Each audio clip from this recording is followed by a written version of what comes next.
Comment faire suivre une piste de guitare sur une batterie enregistrée en live? C'est ce qu'on va voir tout de suite dans cette vidéo sur Logic Pro. Donc ici, j'ai une batterie acoustique qui a été enregistrée en multipiste en studio, d'accord, avec quelques pistes, et il y a une guitare qui est là. Je vous fais écouter les deux, la guitare et la batterie.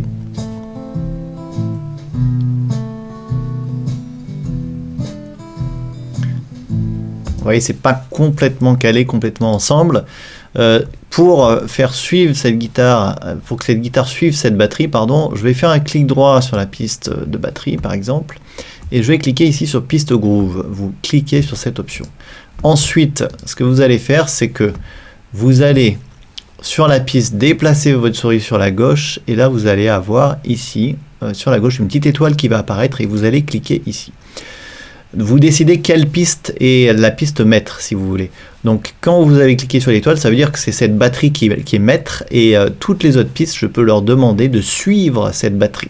Si par exemple cette batterie elle joue super bien mais la guitare joue un peu moins bien, eh bien c'est la batterie qu'il faut mettre en maître et la guitare en esclave entre guillemets. Donc maintenant, si je veux que la guitare suive la batterie, vous voyez que j'ai une petite case ici à cocher, eh bien j'ai juste à cocher cette case. Et vous voyez que ici elle a été recalée directement.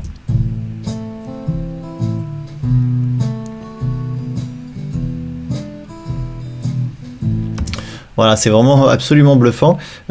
Pour avoir cet éditeur, hein, j'ai ouvert le mode flex tout simplement qui est là.